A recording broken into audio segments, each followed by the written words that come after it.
And then my stepdad pulled my mom from the kitchen to my bedroom and not their bedroom, to my bedroom. After that, when I was trying to unlock the doors, and then when I went back, Mama was on the other side of the bed, like laying down with a lot of blood.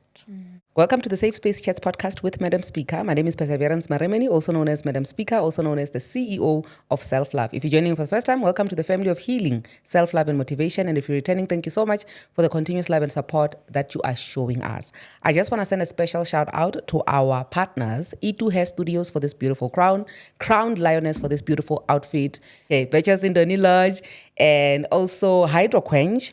Last but not least, Send Studios. If you would also like to partner with us, you are more than welcome to holler at us so that we can come and shine and give you a 2 minutes of shine and then we make things happen. Anyway, without any further ado, I have a beautiful guest sitting right across me. Our guest is going to introduce herself and she's going to go straight into the episode of today. Hey, my darling. Hey, how are you? I'm good, thanks. How are you? I'm good, thank you. Please introduce yourself to the people. I'm Thalent Nosipo Kabela from Fried, currently residing in Pretoria North, doing my first year in Tshwane University of Technology. Okay. Yeah. Sure. Why so far? I don't know. Why did you choose to come all the way here? I did not choose, actually. Is it? Yeah. How did you get here? I don't know. Because I know that I chose to go study in KZN because I wanted to be far away from everybody and just focus on my studies because I was one of those rebellious children. So why did you pass DUT, MUT? I just wanted to be far away from home, family. From family? Yeah, So I just wanna, see the world, explore. okay. Yeah, How has growing up in Vryheid been like? I did not grow up in Fried as such. Okay. Because I think I only spent the 5, 6, 7 years. Mm-hmm. Yeah. I grew up in Jozi and then did my primary in Fried and then came back to Jozi again to continue with my high school. Is it? Yeah. And how was that like? Just the transitioning of moving from one place to another? It was just fine because I was with my family. Mm-hmm. Yeah, it was just normal, but yeah. And how is it like now? Now when you are here? It's hard. It's hard. Yeah. What's the hard part? The school part? Because I'm a cry baby. I just need someone from home, someone who understands me. So nobody understands you. So who would you say it's one person that actually understands you at home? At home, my sister. Mm-hmm. Yeah, my sister understands me. So if I'm facing something, then I'm just going to pick up my phone, then call her and tell her everything.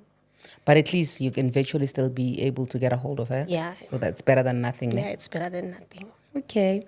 So you wrote to us that there's this story that you wanted to share with us, ne?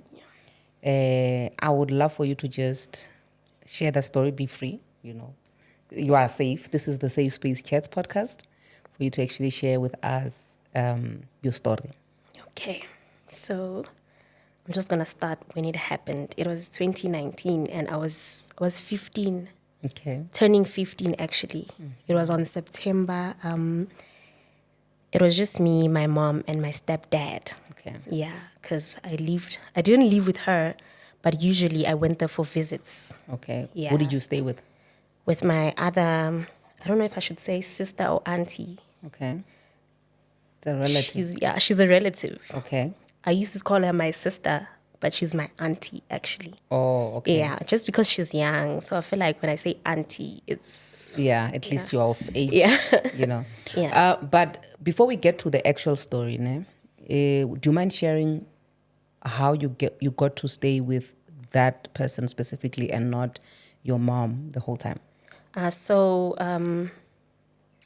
From grade 2 till grade 7, I was living with my mother in Vryheid. Mm-hmm.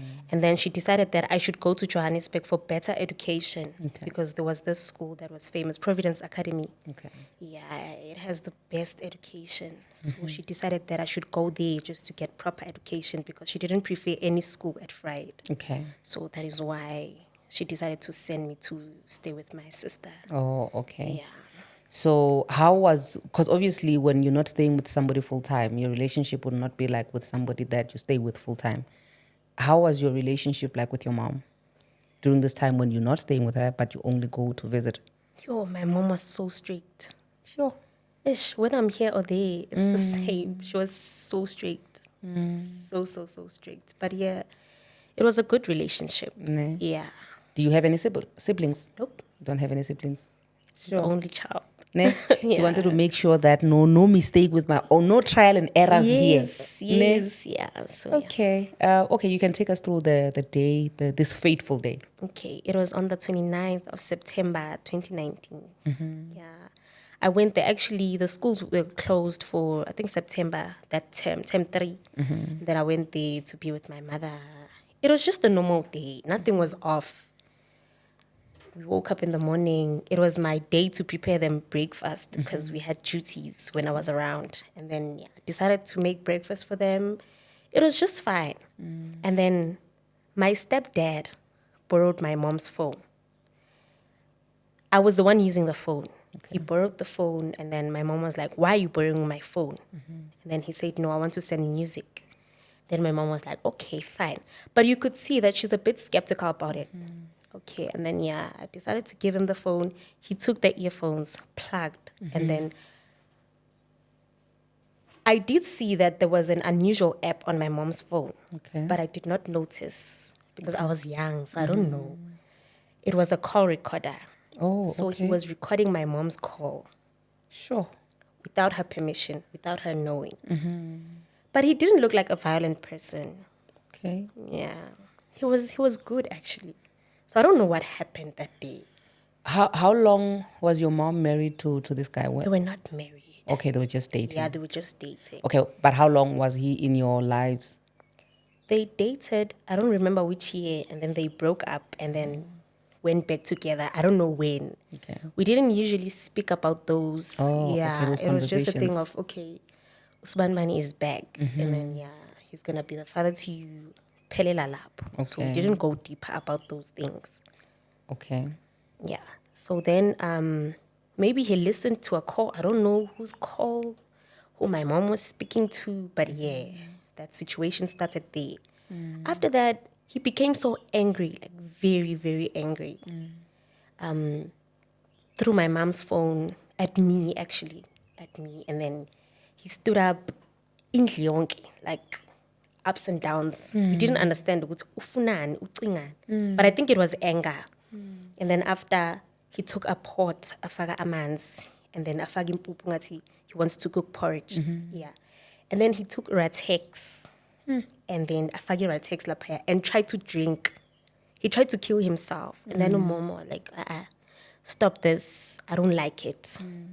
So stepdad Sami lived in my mom's house. Okay. Yeah. So my mom decided to say, okay, since now you're starting to act up like this in front of my child, it's better you pack and go. Up until maybe she's gone, then maybe we can resolve, but not in front of her. And then he was like, okay, fine, he's going to pack. They should just end the relationship, just like that. He decided to pack impahla zakhe, and then took them outside. And then Mama decided we should go to church. Okay, and then we decided to go to church. Then I started crying because now I was so confused. And I don't like noise. I don't like violence. I don't like anything that has to do with commotion. Naturally, since I was young, I don't like it. So then Mama decided, no, we should go to church. We went to church, but I couldn't focus. I wasn't there. I was just crying this whole time. And then Mama decided, no, go back and clean. I'm just going to stay behind. But please stay on your phone. And then I went back and clean. Found him there. And then he was like, let's sit down and have a conversation.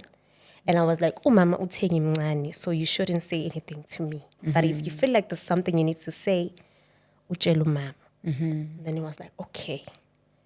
And then he went outside to smoke and then came back and clean. And then took his phone and then posted a status just that I did not see clearly. And then I told my mom, Mama, I think upale something with status. Ngicela usibheke. I was like, Mama, no, don't worry. I'm coming back now. Afike umama, mayifika endlini, usifica sihleli. I'm so scared, like, I don't know what's going on. I feel like you don't even know what they're fighting about. And then this is the father Sam. I'm like, Auntie, what's going on? No, I feel like you're too young to understand. Like, okay, let me just relax. And then when mom gets home, I'm like, are you hungry? And I said, no, I'm not hungry. I said, okay, she's not gonna eat. And then I asked her, Mama, she was like, no, don't worry. Uzohamba lo. That's what she said. Okay. After some time, sihlale nje, kuthulakale endlini. After some time, my stepdad asked Mama, cela sikhulume as a family, 3 of us. And then Mama still said no because she feels like I'm too young. And then they went to the bedroom. I followed them. And then I don't know what they were talking about. And then Mama started screaming, uyang shy. Ne? And then Mama went out of the bedroom to the kitchen. And then I was just following around just to see what's going on. And then my stepdad decided to lock the front door, the back door, everything. Closed the windows. And then he took his phone and then adlala music on the speaker so loud. When mom tried to scream, agekho mzwile. And then I told Mama, go and disconnect. Disconnect. Among disconnect, I stay for the some game straight. And then Mama was like, okay, just leave it. Ang pusha. And then my pusha, I just fell. Ngihamba no sofa, like I fell down. And then when I was trying to stand up, Stefan Samsaya Ikishin took a knife. And then he started stabbing my mom all over. Sure. Like he was so angry. You could see the anger. And I was just there. Like I couldn't do anything. I couldn't say anything. I was so confused because it felt like, okay, it feels like a dream. Like what's going on? And then after, mom tried to fight back, and then my stepdad pulled my mom from the kitchen to my bedroom and not their bedroom. To my bedroom. After that, when I was trying to unlock the doors, and then when I went back, Mama was on the other side of the bed, like laying down with a lot of blood. And then my stepdad decided to go back to the kitchen. I followed him, and then he drank Ratex. And then he drank Ratex, came back to me. For like 2 minutes, he just stood there looking at me. I don't know what he was thinking. And then he just decided to go out, lock the doors, lock everything, lock the gates. And then up until I did not see ukuthi upheleliphi. And then when I tried screaming out for help, I couldn't because I feel like I was in shock. So my voice couldn't come out. Yeah. So this person is locking the doors while he's also inside the house? Outside. Outside the house? Yeah. So he left you and your mom's body inside the house? Sure. And then I did scream. Someone heard me and then they tried to open. But when they got there was nothing that could be done. Because even when the police came, they were like, we need to wait for one family member, which was my uncle. And he was a bit far away from where we were. Up until, she passed on. But when I asked, when the police got there, they were like, no, Mamu right. Mamu right. Yeah. Sure. Girl. Yeah. All of that. You saw all of that? All of it. Sure, I'm so sorry for what you've seen, Thank you. you've been through. Yo, and now after, where is this man? Like, because you're saying that he drank poison and he locked you guys inside. Away. He passed away. They find him somewhere around, I think, Charlestown, because this happened in Folcrest. Just after Folcrest, Charlestown, yeah. That's what they said. I don't know. I didn't see him. Sure. And now, how do you now navigate? You're 15, you're 14 turning 15. You just witnessed your mother being stabbed to death in front of you. And there's police and all these things. What now? At that time, I don't know. Even today, I still ask myself, udlule kanjani, actually. Yeah, like, udlule kanjani. Because I was just a normal kid after. I was just a normal kid. So after that incident, towards the preparation and of the funeral and everything, Yeah, that was the most painful part. Like, I feel like it was the most painful part than the actual thing that happened. Because now, yeah, reality is starting to kick in with no, actually, I can say. Can you just take me through, like, from the time when your mom is stabbed and the police are there to literally that week? Because in most cases, it takes us a week for somebody to be buried. Are there Yeah. any memories that you have of that time? Not really. Not really, because whenever I felt like I just want to cry, I'll just drink the sleeping pills and just sleep. Yeah. Throughout the whole week. But the only day I remember was when Tua Asizombona, like that day. Yeah, that was when I remember. And it wasn't nice. Sure. It was not nice. But then, yeah, at the funeral also, that part was very sad because I was like, okay, kushuto hambili. And who's holding your hand throughout this whole thing? I don't even remember. I don't even know. But what I know is that my grandmother was very weak. She couldn't. Yeah. Your mom's mom. Yeah. And where is your biological father in all of this? I don't know what happened between my mom and dad, but they separated. And then Ubabami is on the other place, Uma is on the other place. So I don't have that deep bond with my father. But now that Umama is no more, he's back and he's trying, Shem. He's trying. I'm so glad. Yeah. You know, I'm so glad. And I think that's one thing that we should be thankful to God for. Yeah. I know that we can't replace one person with another. We can't replace one parent with another. Both parents are needed, you know. But the fact that he's now back into your life, that we praise God for. Yeah. So just take me through navigating through life after that incident. How do you go back to school? It was September, right? And then it was towards opening. School was just normal because I had friends who were very supportive. Like my friends were very supportive. My best friend was there. Every family member was there. But I feel like it really changed my perspective with men. Yeah. And also, ingenze ngasaba kakhulu. Like I said, I don't like violent places. I don't like anything that's violent, actually. Even if it's a movie, I'm not gonna watch it as long as it includes such thing. Anything as long as I don't. Yeah. Sure.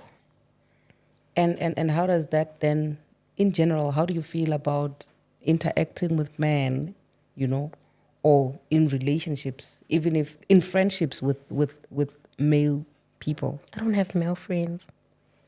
Is that because of what happened to your mom? I don't know. I don't know, but I do have people surrounding me. Like at my race, obviously there are gonna be male everywhere, but I feel like if ukhuluma nami and you're a male, you should have boundaries. Babes, who is now taking over from your mom? My uncle, my mom's siblings, actually, all of them. So the minute your mom passes away and she gets buried, they Yeah. then take over and Yes. take care of you. And my grandmother. Yeah. How has that been like?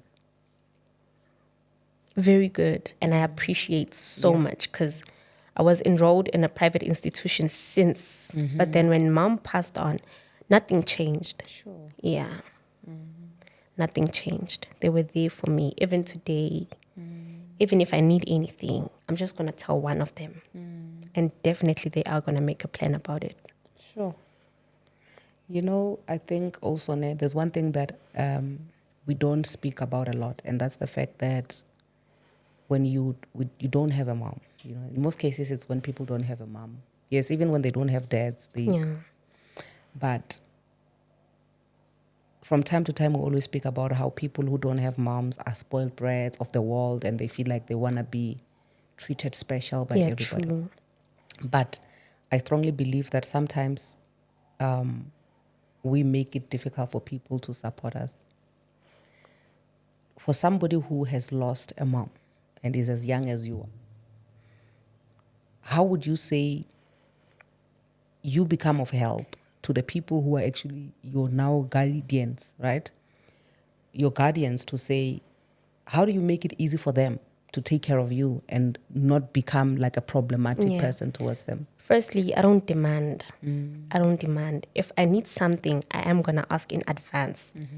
And not just anything, something that is important. And then I am going to ask, it's okay, I need this and this and this and this.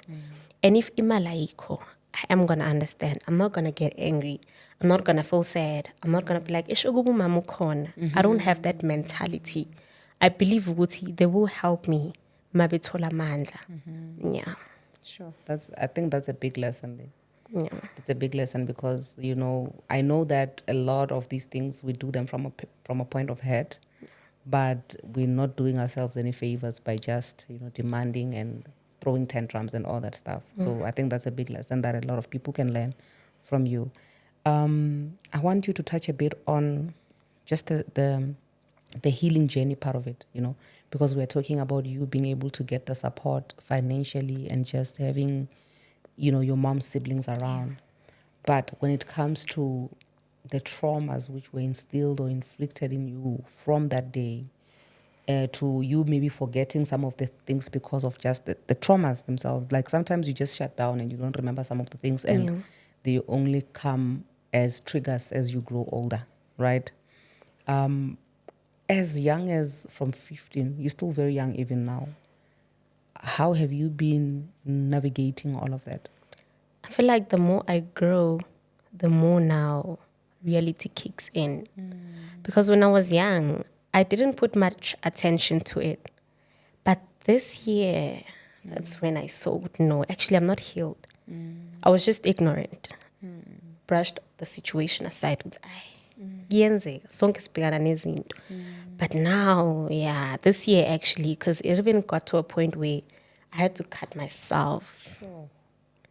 I had to cut myself because I feel like when I torture myself and then I make myself feel the pain, it will be much better than pain engiyifila engayazi ukuthi iphumaphi. Yeah. Did you ever share with any of your family members about the struggles that you were having? I did tell them that I tortured myself. Like, yeah, that day. And actually, all thanks to my roommate. If she didn't come in, I don't know. Like, I had a lot of things. This thing happens like a flashback. I'm just going to feel my mom's voice, hear my mom's voice. It's okay. She was screaming like this. She was calling out my name. She was calling out for help. And then I'm just going to start losing everything. And then, yeah, as soon as I torture myself, as soon as I do something to myself, then I'm just going to snap out of it. And then now focus on the pain that I'm feeling physically. Yeah. Sure. How bad was it? To what point did you get to be able to get help? Oh, very bad. Very bad. Because sometimes I do isolate myself. Like, especially when I feel like, no, today actually I miss my mom. I'm just going to isolate myself. And then I'm just going to cry myself to sleep. Sure. That's how I actually survive. Up until I told myself, no, actually, you need help. You need help. And then, yeah, I decided to look for psychologist at TUT. And so far, it's really helping. Because I'm not going to talk about it. Yeah. Even if someone says something about it, I'm not going to say anything about it. So, umama ko uphi? Anginayo mama. First thing that's going to hurt me. Anginayo mama. Uphi umama? Umama washona. Kanjani? Sure. But like, oh yeah, kusindaba yakho ke leyo. But yena umama akasekho. Sure. Yeah. So it's like constant triggers every single time when people ask. What do you think is on a typical day, what actually triggers you to now start having this? Is it you responding to maybe somebody asking like now when somebody says upu mama, or is it on a random day where you're just sitting? Like, what usually brings about the feeling of just being overwhelmed about the situation? Anger, when someone does something to me, something bad to me, maybe you're going to talk rudely, and then I'm just going to start feeling angry. And when I feel angry, I'm just going to control myself. After that, ngizobana leso sifiso ukuthi ish yazi ngabe manje sengifonela umama ngathi umama yazi ubani nobani ungikwadisile, and I felt like reacting. Then sekuzoqala kubuye every single thing eyenzakalayo ezongikwadisa, even if it's not relevant to what happened to umama. Izongenza ukuthi ngibuyele emuva ngicabanga ukuthi ish konje nginaleyo anger, so I have to start to control myself ukuthi ish ngakuphenduli wena. So does it have anything to do with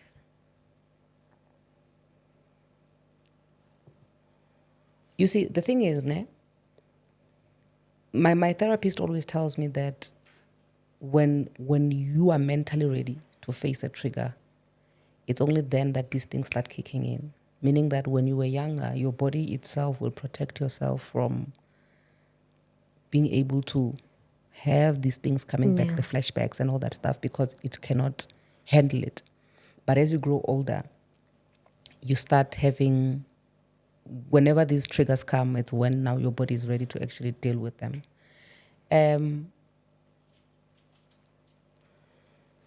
The day you decided that today I want to start attending therapy, was it a personal decision? Was it because maybe a friend or somebody is telling you that something is wrong with you, you actually need to do something about it? It was a personal decision because I did go for therapy as soon as Umama passed on. But it was just therapy. I did not understand the deeper meaning of going there. I did not understand the purpose of going there. And then I went to another psychologist. It was still the same. 2020, 2021. And then this year now was when I decided, I just want to heal. Maybe I will see the world at a different perspective. I just want to heal. I just want to make friends so easily without having to protect myself.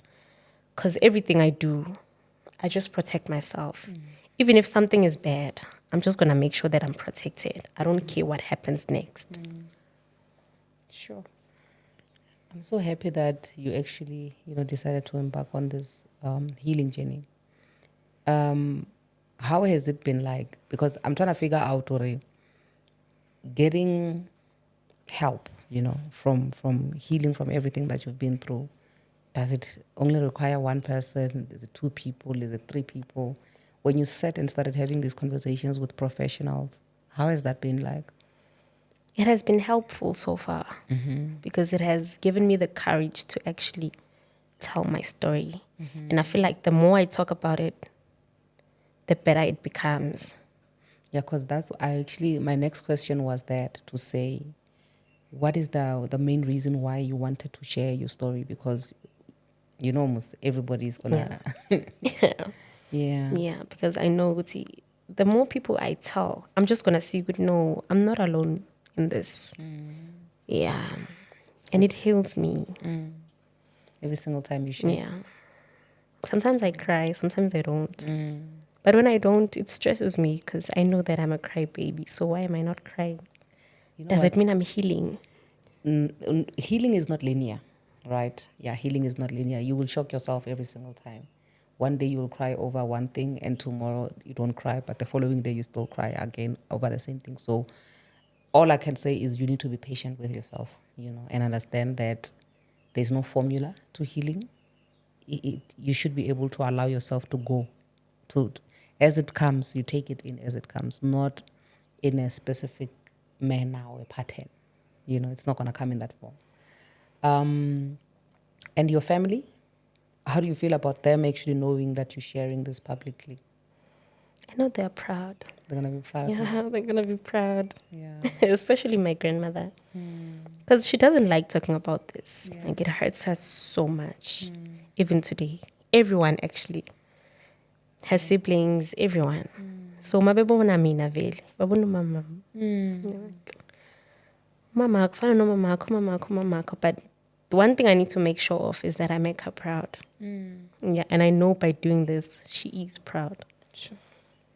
How do you think this is going to change other people's lives, like who've been through something similar? No matter how young you are, you can handle pain. Yeah, Pela, we handle pain in different ways, but don't be harsh. Yeah. You'll be fine. Yeah. If there's anything else that you would like to add on to what you have shared with us, I think that's going to help people out there. I'd really appreciate that. So far, that's all I can say. Yeah. Yeah. Taking it one day at a time. Sure. You are so brave. I try. You are so brave. You know, and I know you're going to make your family proud. You know, healing, us making healing fashionable, it's such a beautiful thing. And it's a beautiful thing to watch you youngsters actually doing it earlier, because then it means that the amount of work that you have to do, you're not piling it up even more than what is already past, you know. So congratulations, all the best to you. And congratulations to just wanting to heal for yourself, you know, because then that means that a healed version of you means you heal your surrounding. You just become this person who is lighter as you are walking, you know. So bravo to you for that. So in terms of your spirituality, right, what do you believe in? And do you blame anyone for what happened to your mom? Do you blame God? Do you blame your mom? Do you blame your stepdad? How did the whole thing affect your spiritual life? My stepdad's side, I don't blame him that much. Okay. And ngimxolelile. Okay. Kukho konke, I've just forgiven him. And then umama, sometimes nginokuzibuza why engazilwelanga, because I knew that she was a fighter. So nginalo mbuzo ukuthi kanti why ungazilwelanga? Even if you could see ukuthi okay, vele he has much power than you, but bewuzozama something. Nami ngiyazblame ukuthi okay, how can you just stand there and do nothing? So vele out of all the things, you could just stand ubuke and watch your own mom die in front of you. Sure. Yeah, and then I need to forgive myself about that because it's not actually my fault. And then when it comes to religion and beliefs, it's ngamaZulu, so ATR, like African traditional religion, one way. But I do have a relationship with God because each and every time I feel sad, I feel weak, I feel overwhelmed, or I feel like, you know what, angisenamandla manje. I get down on my knees and I pray. Because my mom was a prayerful woman, actually. Yeah. Sorry, yeah, she was a prayerful woman. And she was Christian. Yeah, so I do have a relationship with God and I do believe ukuthi uNkulunkulu wenza into. Usuke wazi mase kwenzeka into it's okay, into so izokwenzeka. And kunesizathu. Yeah. So you said somehow you don't blame your stepdad that much. Why is that? It was anger. He was just angry. I don't know what he heard there. I don't know what triggered his anger. Because mina is umuntu ombukayo. He wasn't a violent person. But okay, you never know.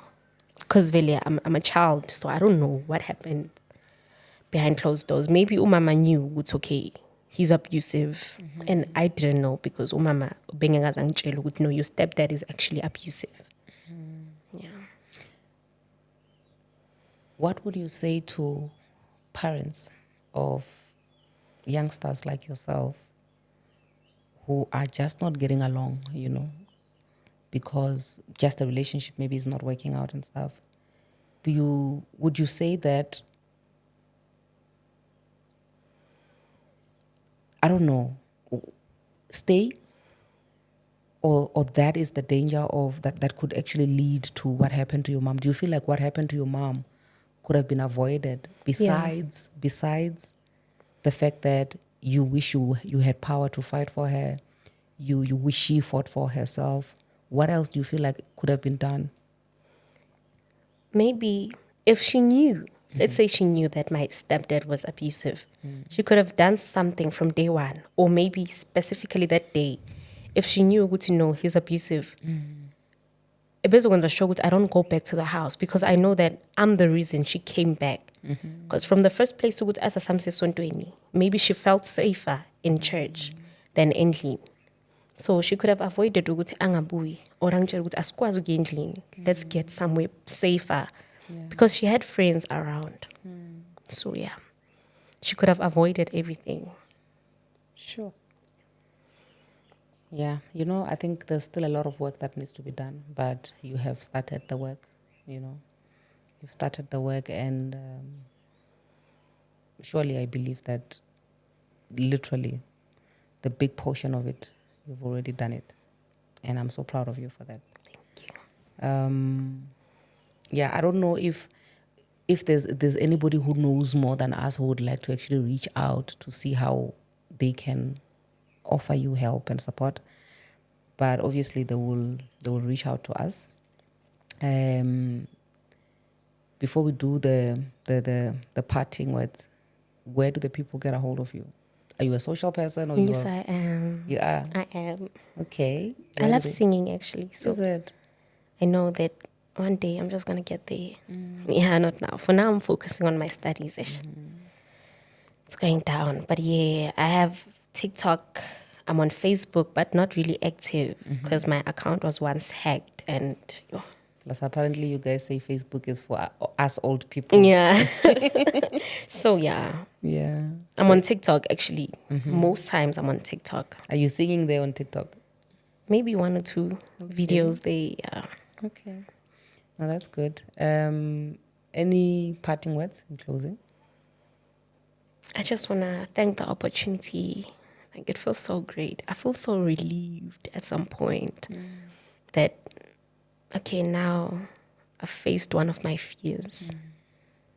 Yeah, and I hope my story, my experience will help someone out there. I know Spanning. Yeah. What is that fear that you feel like you have conquered now? Telling the whole story, revisiting whatever happened that day from minute to minute. Because as I'm talking now, I'm just there, looking at everything, the way it happened, staring at the younger me, trying to, you know. Sure. Yeah. I'm so glad that you decided to go fetch that little girl and heal her. You know, you're going to thank yourself for the work that you're doing for yourself. And I wish you all the best. Thank you. Can we wrap it up, Mama? Okay. With that being said, thank you so much for joining in. I'd like to send a big shout out to E2 Hair Studios, a big shout out to Crown Lioness, a big shout out to Hydro Quench, a big shout out to Virtuous Indoni Lodge. Last but not least, a big shout out to Sand Studios, our home. Please, there's gonna be numbers popping up somewhere. I'm trying to copy other people because they give more details. Hey, numbers popping up. They are in Eden Valley. I'm bad with addresses. 7 Cedric Street Road in the works. But make yourself come here and record here. With that being said, thank you so much. I love you. God bless you. Mwah.